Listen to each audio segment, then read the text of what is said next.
우리가 우리 개인의 삶에도 내가 하나님의 자녀로 사는데 나의 삶에 핍박과 시련이 올 때는 반드시 아무리 이해가 되지 않아도 기억해야 되는 가장 중요한 사실이 있다고 말씀드렸습니다. 그것은 하나님은 나를 사랑하신다는 것입니다. 하나님은 예루살렘 교회를 사랑하셨고 마찬가지로 하나님은 당신의 자녀인 여러분을 사랑하고 계시는 것입니다. 여러분 어떠한 경우에도 이 믿음이 흔들리지 않기를 바랍니다. 하나님이 나를 사랑하신다. 근데 왜 사랑하는데 시련을 주시는 것입니까? 그 첫 번째 이유는 정결하고 겸손하게 하기 위해서입니다. 예루살렘 교회는 은혜를 받았습니다. 평안이 임하고 부흥이 임했습니다. 그랬는데 그 안에 자신도 모르는 사이 내면에 불의의 타락의 싹이 싹트고 있었습니다. 거짓의 싹이 싹트고 있었습니다. 그 대표적인 것이 바로 아나니아와 삽비라 사건입니다. 아나니아와 삽비라 사건은 우리가 아무리 생각해도 하나님이 지나치다고 하실 정도로 아주 철저하게 징계를 하십니다. 사랑의 하나님이 어떻게 이러실 수 있을까? 우리는 이런 질문을 갖게 되죠. 왜냐? 내면으로부터의 타락, 내면으로부터의 거짓은 밖으로 보이는 문제보다 훨씬 더 위험하기 때문입니다. 우리가 밖에 상처가 나면 금방 눈에 띄고 상당히 커고 팔이 부러지는 것 같아도 치료해서 고칠 수가 있습니다. 그러나 우리의 장기, 보이지 않는 곳에 암세포가 자랄 때 이것은 아무것도 아닌 것처럼 느껴집니다. 암이 위험한 이유는 초기에는 아무 증세가 없다는 것입니다. 전혀 아프지도 않고 불편하지도 않습니다. 그러나 그 증세가 나타났을 때는 이미 3기, 4기 아주 심각한 상황입니다. 그래서 하나님께서는 이 교회의 내부로부터 싹트고 있는 타락과 거짓을 그냥 보고 계실 수 없었습니다. 아예 일기 때 깨끗하게 도려내지 않으면 결국 생명이 다 죽게 되기 때문입니다. 그래서 하나님은 아나니아와 삽비라에게 아주 엄한 징계를 하셔서 모든 교회와 성도들에게 그 진리를 가르쳐 주셨습니다. 두 번째, 겸손하게 하기 위해서였죠.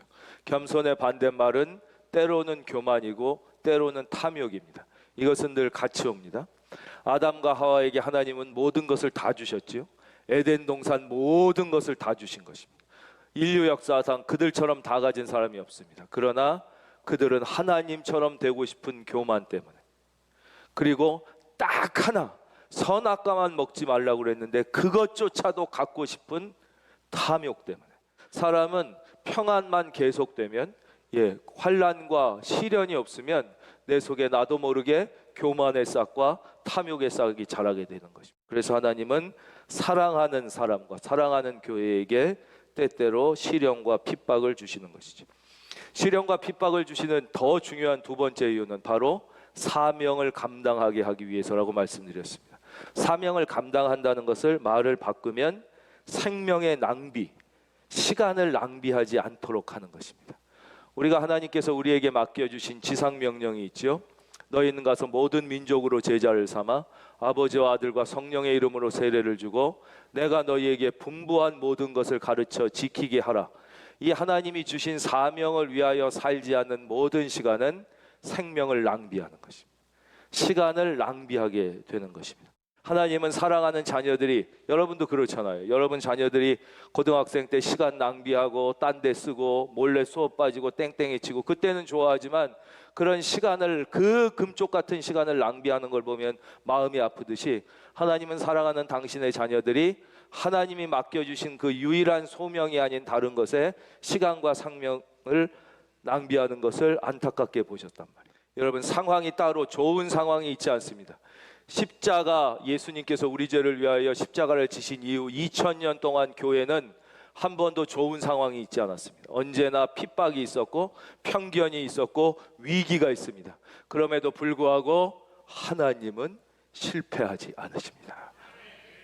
하나님은 결코 실패하지 않고, 하나님은 하나님의 자녀들, 성도의 미련한 방법을 통하여 승리하셨기 때문에 오늘날 2000년이 지난 지금 모든 나라와 모든 왕조가 무너졌지만 오직 우리의 영원한 왕 되신 예수 그리스도, 그분만이 살아계시고 오늘 우리가 주일날 모여 이렇게 그분을 찬양하고 그분의 말씀 앞에 귀를 기울이는 것이죠. 그래서 사랑하는 성도님들은 하나님께서 왜 나에게 시련과 어려움이 오나? 우리 특별히 요즘에 인생이 답답하고 마음이 우울하고 시련과 어려움이 있다면 그것을 벗어나기 위하여 아무리 발버둥 쳐도 소용이 없습니다. 다시 하나님이 나를 왜 창조하셨는가? 하나님이 나를 왜 구원하셨는가? 왜 하나님이 천왕만금을 주고도 살 수 없는 건강을 나에게 주셨는가를 다시 생각해야 합니다. 그것을 통하여 하나님의 일을 하라고 하나님은 여러분을 창조하셨고 여러분을 택해 구원하셨고 여러분에게 들을 수 있는 귀와 말할 수 있는 입을 주셨고 건강을 주셨다는 이 사실을 믿으시기를, 그 사실을 다시 한번 기억하고 그 명령에 순종할 수 있기를 주의 이름으로 축원합니다. 이제 교회를 좀 살펴보겠습니다. 예루살렘 교회는 이제 정신을 차렸습니다. 그래서 오직 성령이 너희에게 임하시면 너희가 권능을 받고, 첫째 예루살렘과 그 다음에 온 유대와 사마리아와 땅끝. 근데 땅끝은 이제 사도행전 12장 끝나고부터 이제 쭉 땅끝이 나와요. 사도 바울로부터 시작돼서 이제 베드로도 쭉 하고, 그 전까지는 어디까지 나왔느냐? 31절 다시 볼까요? 그리하여 온 유대와, 드디어 유대까지 교회가 간 것이죠. 그 다음에 갈릴리까지 간 것이죠. 갈릴리는 유대 안에 있지만 우리나라로 치면 한경북도 맨 끝이에요. 그 끝까지 갔죠.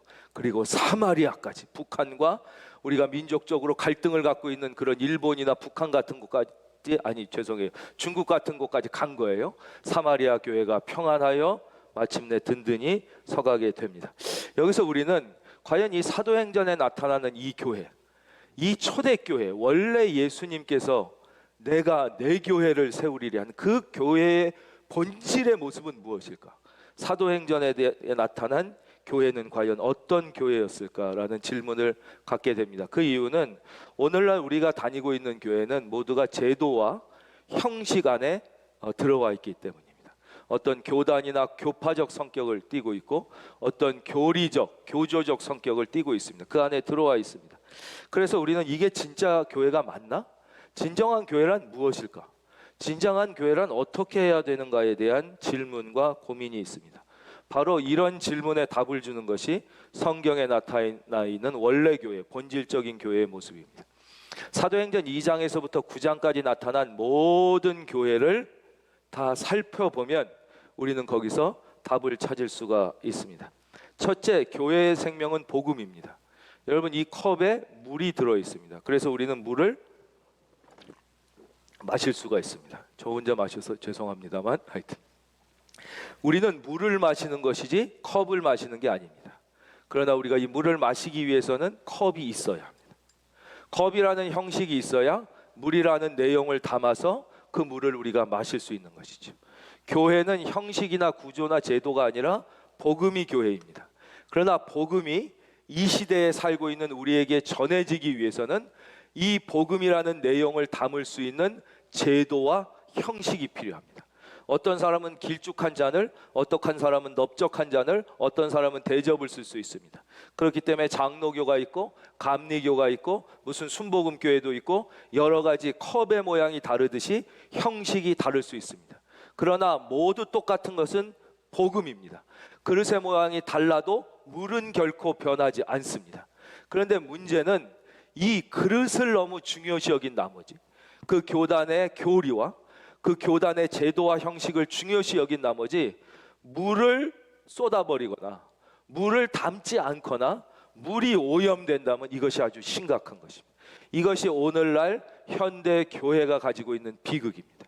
교회가 규모가 커지고 사람들이 많이 모이면서 제도와 형식이 단단해지고, 교회마다 무슨 어떤 교회는 내규를 정한다고 해서 교회마다 또 뭐를 세우고 뭐 이러면서 진짜 물, 우리가 마셔야 될 생명수인 복음은 소홀히 되고 그 그릇이 자꾸 중요하게 되면서 결국은 내용인 복음을 잊어버리게 되는 것이죠. 그래서 다시 말씀드리지만 교회란 복음입니다. 한번 따라할까요? 교회는 복음이다. 그래서 교회는 다 같은 이 겉에 그릇이 달라도 그게 이제 형식이에요. 우리도 보면 이 장로교고 장로교 안에서도 뭐 대한예수교 장로회 통합에 있고 우리 주보에 써 있잖아요. 뭐 영락교회, 소망교회, 온누리교회, 명성교회, 세문안교회 등과 같이 우리는 통합에 있습니다. 이것은 바로 이 그릇을 얘기하는 것이에요. 예수 그리스도가 주인 되는 것, 이것이 이제 복음인 것입니다. 또 우리가 이 2장에서 9장까지 나오는 모든 교회라는 단어를 살펴보면 배울 수 있는 것은 교회는 결코 건물을 의미하지 않는다는 것입니다.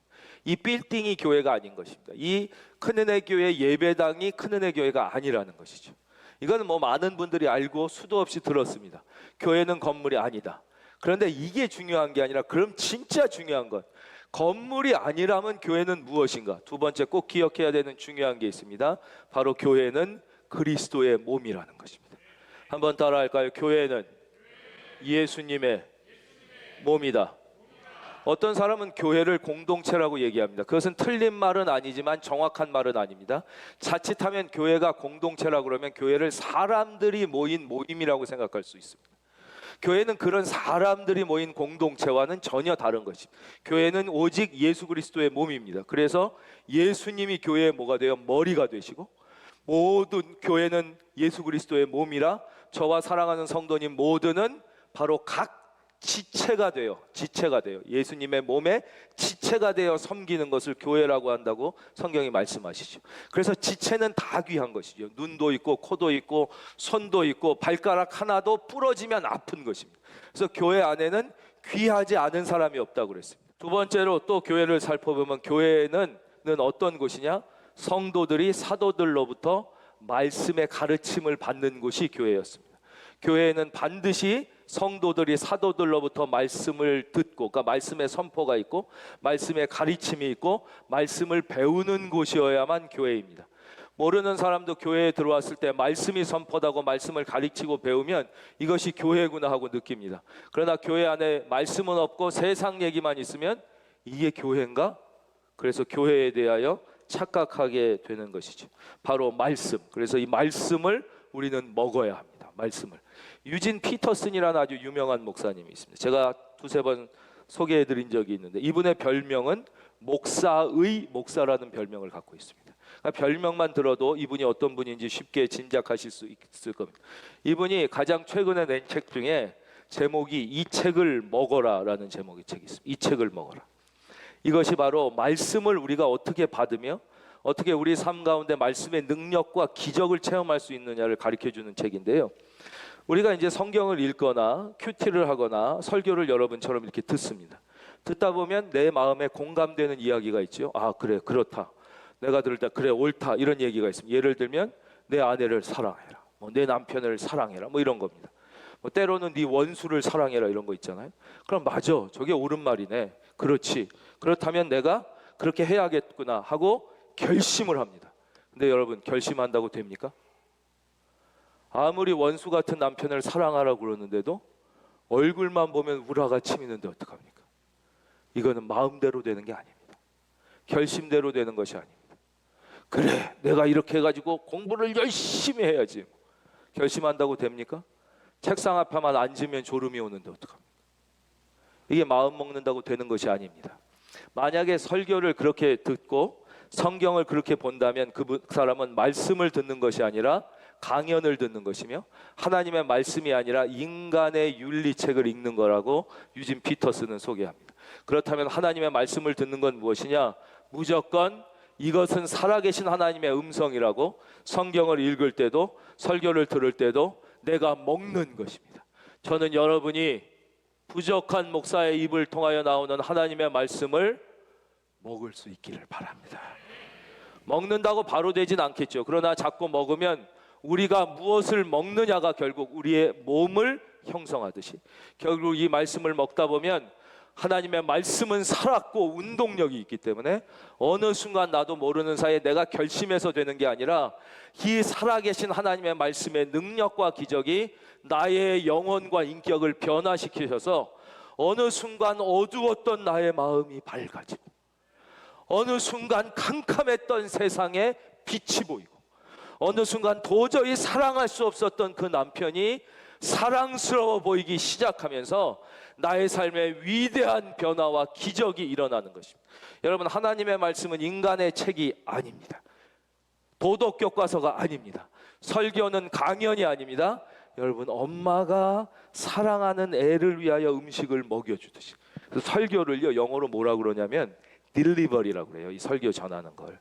여러분 딜리버리라는 말은 배달에도 쓰이지만요, 배달하는 거 맞지요? 하나님의 말씀을 배달해 드리는 거예요. 설교는 자기 얘기.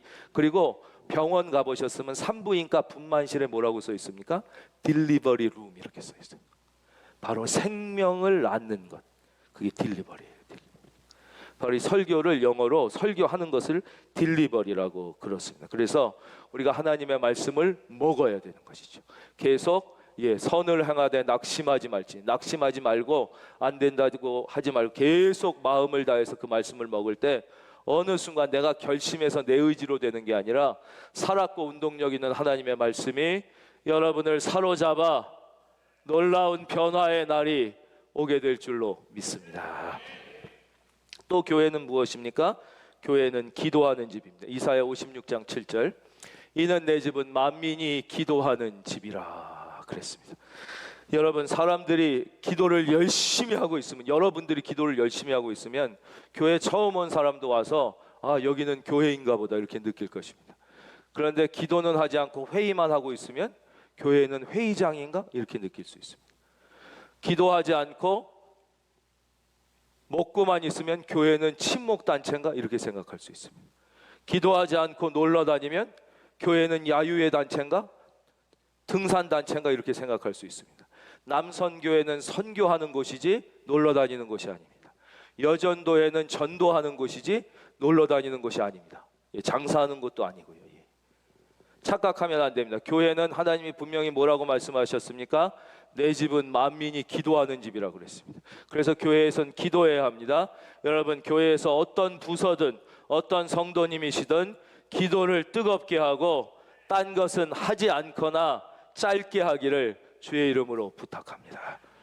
교회는 기도하는 집이지 회의하는 집이 아닙니다. 기도해요. 교회가 기도하지 않고 맨날 컨퍼런스랑 세미나만 하면 사람들이 와서 교회는 학교인가 이럴 거예요. 무슨 포럼만 하면 교회는 학회인가 그러는 거죠. 교회는 바로 기도하는 것입니다.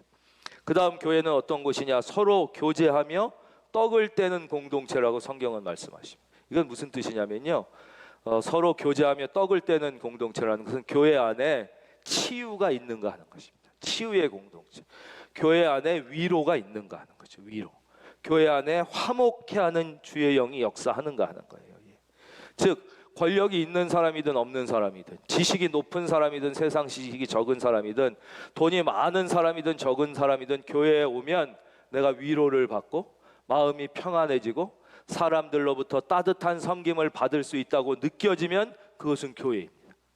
근데 교회에 와서 그런 위로와 치유가 없고 오히려 상처를 후벼 파, 자기 잘난 체나 하고, 누가 무슨 자기 집 자랑하고 뭐 해외 여행 갔다 온 자랑이나 하고 무슨 좋은 가방이나 들고 다니고, 뭐 그 다닌다는 게 죄는 아니지만 그렇죠? 그러면 오면 없는 사람들은 상처를 받아. 내 자녀가 착하지만 좀 나쁜 학교 갈 수 있는데 우리는 학교 좋은 데 다닌다고 뭐 그러고, 우리 아들이 이번에 그러면 상처받아요. 이번에 뭐 했는데 주식 했는데 뭐 좋다 그러고, 이거는 서로의 상처를 후벼 파는 거예요. 그건 교회가 아닌 것이죠. 여러분, 그래서 교회에서는 오직 예수님만 바라봐야 될 뿐만 아니라 교회에서는 예수 외에 다른 모든 것을 자랑해서는 안 되는 것입니다. 여러분, 교회에 와서 예수를 자랑할 수 있을지어다. 근데 예수님 자랑은 또 안 하는 사람들이 있어요. 그 다른 자랑하는 건 아예 듣지도 마세요. 듣지도 말고,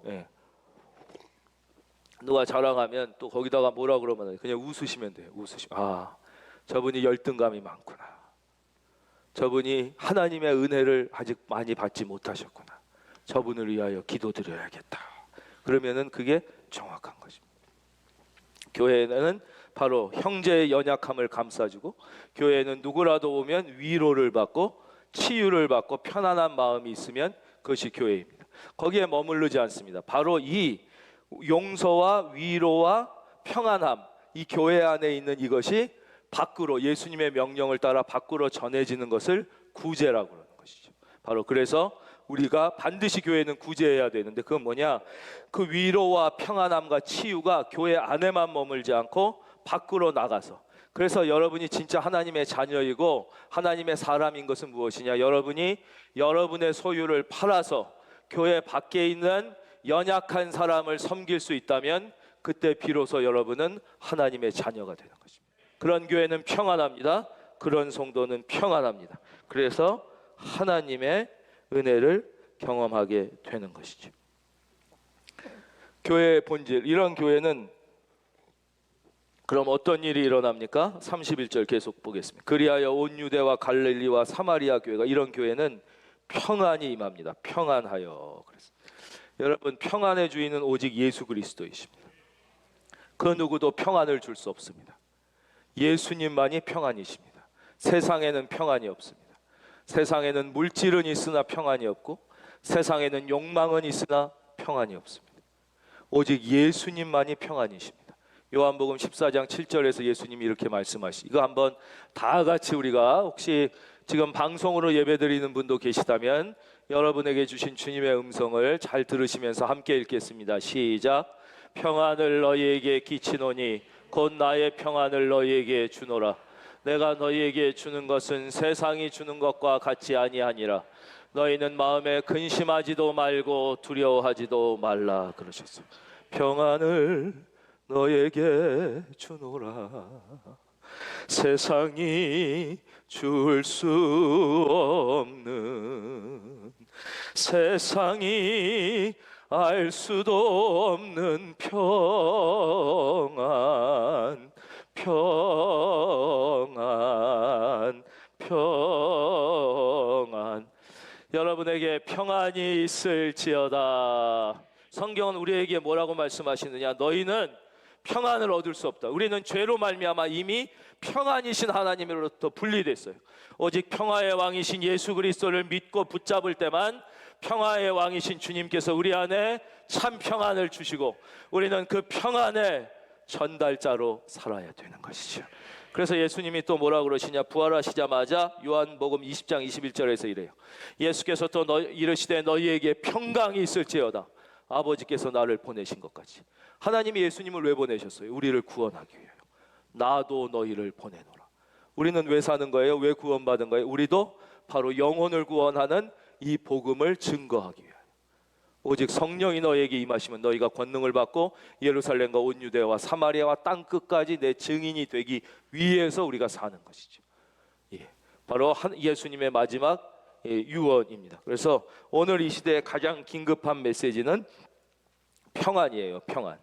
그래서 진짜 예수님이 우리 안에 계시면 하늘이 무너져도 마음이 평안하고, 전쟁이 일어나서 다윗이 고백하잖아요. 천천만만이 내 옆에서 엎드러질지라도 불안하지 않고 내가 오히려 안연히 하나님을 찬양하리로다. 그러는 거예요.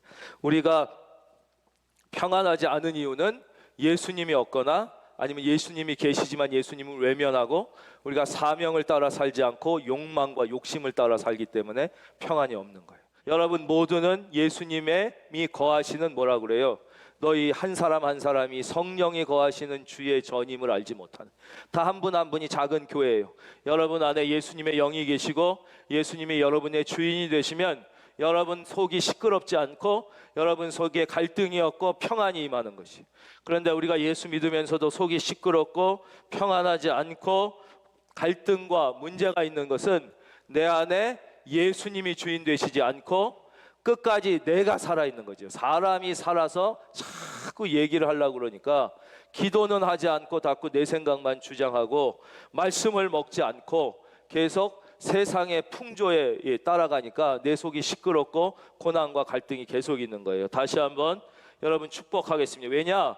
이 시대에 가장 긴급한 메시지는 평안이고, 여러분에게 가장 필요한 가장 우선의 복도 평안이에요. 평안이 임하지 않으면 아무것도 안 되는 거예요. 다시 말씀드립니다. 예수의 이름으로 명하노니 여러분 안에 평안이 있을지어다. 초대교회는 엄청난 환난과 핍박이 있었죠. 근데 평안했습니다. 2000년 동안 교회는 환난과 핍박과 편견이 없이 존재한 적이 없어요.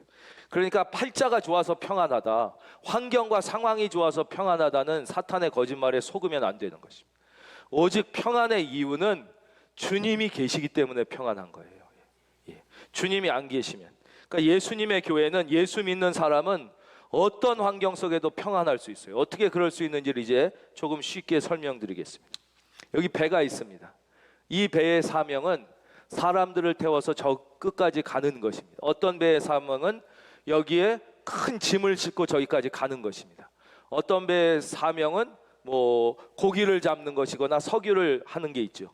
이 배는 물 위에, 물 가운데 있습니다. 바다 가운데. 그렇지만 이 바닷물이 뱃속으로 침투해 들어오지만 않으면 바다를 어디나 다 다니면서 사명을 감당할 수 있는 것이죠.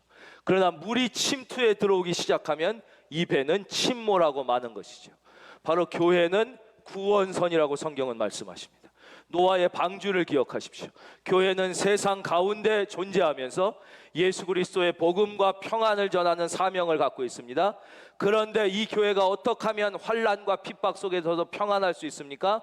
물이 들어오지 않으면 되는 거예요. 즉 세상의 생각과 세상의 사조와 세상의 방법이 교회에 침투해 들어오지 못하게 막기만 하면 교회는 세상 속에서도 여전히 건재하고 세상을 다 다니면서 영혼을 구원하는 사명을 감당할 수 있는데, 문제는 교회 안에 세상의 사조와 세상의 생각과 세상의 방법이 들어오면 교회는 그때부터 싸움이 있고 분쟁이 있고 물이 새기 시작하고 정신없어지고 침몰하는 것입니다. 여러분, 이것을 작은 교회인 여러분에게 적용해야 합니다. 적용이 중요합니다.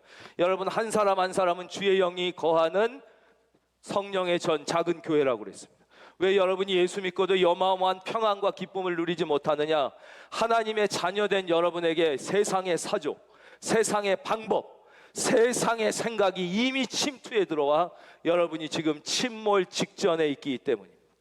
여러분, 교회는 어떤 경우에도 세상의 사조와 방법이 아니라, 세상의 생각이 아니라 오직 하나님의 말씀, 하나님의 영적인 진리가 역사하도록 해야 되듯이, 하나님의 자녀된 여러분은 어떠한 경우에라도 세상의 사조와 방법과 생각을 단연코 거부해서 세상이 여러분 속으로 들어와 침몰되지 않게 하고 오직 살아계신 하나님의 말씀, 따라하겠습니다. 하나님의 말씀, 살았고 운동력 있는 하나님의 말씀과 진리만을 붙잡을 때 하나님께서 여러분에게 평안을 주고 여러분의 자녀를 책임져 주시고 여러분의 미래에 기쁨이 넘치게 될 줄로 믿습니다. 제가 이 말씀 본론 앞부분에 이 책을 먹으라는 유진 피터슨 목사님의 책을 좀 설명해 드렸잖아요. 말씀은 윤리 강연이 아니라. 성경은 어떤 책이냐면, 성경을 여러 가지로 설명할 수 있지만 성경은 원 트루 갓, 유일하신 단 한 분인 참되신 하나님에 대한 원 트루 스토리, 유일한 참된 단 하나의 스토리입니다. 창세기부터 요한계시록까지. 그래서 성경은 모든 우주의 처음과 끝, 모든 역사의 처음과 끝, 모든 진리의 처음과 끝을 다 다루고 있어요. 그래서 성경은 어떻게 시작되느냐? 태초에 하나님이 천지를 창조하시냐, 우주의 시작부터 마라나타, 아멘 주 예수의 오시옵소서, 마지막 주 예수님이 오실 때까지를 담고 있는 거예요. 그럼 다른 이 세상의 모든 인문학과 자연과학은 무엇이냐면 그 중에 일부를 담고 있는 거예요. 일부를. 다른 종교에도 다 부분적인 진리가 담겨져 있습니다. 예를 들면 진화론을 보십시오. 진화론이 어떻게 이게 거짓말이냐, 이렇게 증거가 있는데 이러시는 분들이 많아요. 다시 말씀드리지만 성경은 우주의 처음과 끝, 역사의 처음과 끝에 대한 유일한 진리예요. 그래서 예수님이 뭐라 그래요? 나는 알파와 오메가요, 나는 처음과 끝이라고 그러시잖아요. 보십시오. 성경에 보면 하나님이 어떻게 창조하셨느냐? 사람과 모든 동물과 새와 물고기를 각기 그 종류대로 창조하셨다는 것이. 그렇기 때문에 성경 안에서는 적응과 변화를 인정합니다. 사람이 아프리카에서 살다 보면 얼굴이 까매질 수도 있어요. 사람이 추운 데 살다 보면 점점 3대 4대가 가면 허해지기도 해요. 산에 많이 타다 보면 산 타기 좋게 되기도 해요. 그러나 쥐가 사람이 되는 건 말이 되지 않는다. 그렇죠. 그러나 진화론은 같은 종 안에서의 성장과 변화만 볼 때는 맞게 보이죠. 왜냐? 부분적 진리를 담고 있으니까. 온 우주의 처음과 끝, 진리의 전부가 아니라 인간이 발견한 모든 것은 그런 것이. 만약에 진짜 기린이, 이것을 이제 자연 선택이라고 그러는데요, 목이 높이 있는 걸 먹고 싶어서 목이 길어졌다면 쥐새끼는 왜 된 거예요? 이왕이면 사자가 되지. 그렇잖아요. 물을 자꾸 빨리 도망가기 위해서 토끼가 돼서 뒷다리가 발달됐다면, 아니 잡아먹는 늑대가 되지 왜 도망가는 걸 해가지고 쥐새끼는 왜 됐냔 말이에요. 진짜 자기가 그렇게 힘이 세지기 위해서 뭐 커지고, 자꾸 높은 걸 먹기 위해서 키가 커지고, 땅을 파기 위해서 주둥이가 이렇게 됐다면, 이왕이면 높은 거 먹고 싶지 왜 땅을 파고 싶어서 이게 되냐고요. 예, 그러니까 갖고 갑자기 물고기가 사람이 되고 막 원숭이, 이거는 진화론이 부분의 진리를 가지고 있다는가요? 같은 종 안에서 사람이 변화하고 성장할 수 있어요. 예, 적응할 수 있단 말이에요. 그러나 갑자기 말이 사람이 된다, 이런 건 될 수가 없는 거예요. 그러니까 이 온 우주의 처음부터 끝 모든 진리를 가지고 있는 유일한 책이 성경이고, 다른 건 물론 거짓말들은 있어요. 자연과학조차도 전체 진리를 담을 수 없기 때문에 뉴턴이라는 인류 최고의 천재가 모든 우주의 법칙을 정리할 수 있는 만유인력의 법칙을 만들어서 수학 공식으로 딱 정의했잖아요. 그랬는데 시간을 지나고 보니까 도저히 그 만유인력의 법칙, 이걸 쉽게 고전역학이라고 그래요. 이 모든 진리인 줄 알았던 고전역학이 적용이 안 되는 세계가 있어요. 그게 미시의 세계예요. 미시의 세계. 그래가지고 그 미시의 세계를 설명하는 과정에 뭐 아인슈타인도 나왔고, 결국은 요즘에 나오는 양자역학이 있잖아요. 양자역학은 고전역학으로 설명할 수 없는 이 세상에, 이게 답인 줄 알았는데 도저히 설명이 안 돼요. 그러니까 양자역학을 막 만들어내는데 이거로도 또 설명, 왜냐?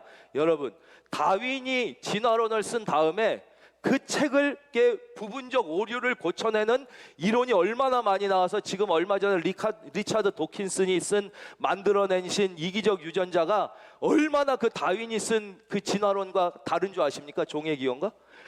그럼 이것도 20년 전에 이 사람이 쓴 거랑 지금 쓴 게 또 달라요. 예.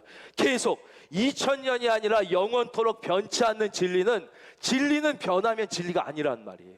그게 부분의 진리를 담고 있지만 100년 지나면 또 달라질 거예요. 오직 하나님의 말씀인 성경만이 유일한 진리이며, 여러분 말씀을 사랑하고 말씀을 먹는 은혜가 여러분에게 있기를 바랍니다. 예. 다른 세상의 진리도 부분의 진리를 가지고 있다는 것입니다. 예, 결론입니다. 두 번째, 진정한 교회의 모습은 든든히 서가는 것입니다. 이 든든히 서간다는 것은 뭐냐? 교회는 완성된 존재가 아니라 완성되어 가는 존재라는 거예요. 교회는 완벽한 존재가 아니라 완성을 향하여 가는 거예요. 가는 거. 성경 말씀 한번 에베소서 보겠습니다. 2장 21절. 그의 안에서 건물마다 서로 연결하여 주 안에서 성전이 되어 가고, 성전이 완성돼 가는 거예요. 그 다음, 너희도 성령 안에서 하나님이 거하실 처소가 되기 위하여 그리스도 예수 안에서 함께 지어져 가느니라. 즉 교회 중에는 완성된 교회는 없다는 거예요. 교회는 결코 완벽하지 않아요. 그러나 계속하여 가는 거예요. 완전을 향하여 가는 거예요. 지금은 더러워. 지금은 막 저기에 건축 자재가 놓여 있고 막 노출되어 있고 철근이 보이지만, 마침내 계속 성장하여 감으로, 여러분 작은 교회인 여러분도 마찬가지예요. 지금은 흉하고 여러분이 여러분을 자신을 볼 때 실망스럽고 자녀를 볼 때 실망스럽겠지만, 이게 결국은 튼튼하고 평안하고 아름다운 집으로 만들어 가는 거예요. 그래서 하나님이 여러분을 향한 계획은 예수 그리스도의 장성한 분량에 이르기까지 여러분을 포기하지 않으시는 것이죠. 그래서 절대 지금 나 자신의 모습을 보고 실망할 필요가 없습니다. 나의 자녀의 지금의 모습을 보고 실망할 필요가 없습니다. 나의 배우자의 현재의 모습을 보고 좌절할 필요가 없다는 것이. 그래서 어떤 분은 이 진리를 어떻게 표현했냐? 모든 그리스도인들은 가슴에 명찰을 달고 다녀야 되네. 그 명찰에는 이렇게 쓰여 있어야 돼요. Under construction. 나는 아직 공사 중입니다. 그래서 여러분이 나중에 어떤 교회를 새롭게 가시게 되든지, 여러분 교회의 완벽을 요구하지 마십시오. 교회의 완성형을 기대하지 마십시오. 그런 교회는 존재하지 않고 반드시 실망하게 됩니다. 여러분 배우자에게 완성형을 요구하지 마십시오. 여러분 자녀에게 완벽을 기대하지 마십시오. 여러분 다 우리는 그리스도 안에서 지어져가는 존재입니다. 중요한 것은 그 교회가 지금 성장해 가고 있느냐. 이 교회가 현재 모습은 부족하지만 계속 하나님의 뜻대로 성숙해 가고 있는 교회에 있느냐 아니냐가 기준이 되는 것입니다. 그것이 바로 주의 영이 역사하는 교회입니다. 개인도 마찬가지입니다. 지금의 모습이 아니라 지금 아무리 부족하고 모자란다 할지라도 그가 지금 성장해 가고 있느냐, 예수님의 말씀으로 성장해 가고 있느냐. 그래서 여러분이 3년 전의 자신과 지금의 자신을 비교해 볼 때 내가 성장한 모습이 발견되지 않는다면 여러분, 이것은 심각하게 자신을 되돌아 봐야 할 문제입니다. 이번 한 주도 하나님은 천하에서 가장 소중한 생명의 시간을 저와 여러분에게 선물로 주셨습니다. 여러분, 억천만금을 가지고 어떻게 일주일을 살 수 있겠습니까? 그죠? 예. 여러분, 이 하나님이 주신 귀한 시간을 여러분 결코 낭비하지 마시고 이번 한 주도 내 안에 임하신 그 주님과 함께 여러분 한 걸음 한 걸음 성장해가는 의미 있고 뜻 있는 한 주가 다 되시기를 주의 이름으로 축원합니다.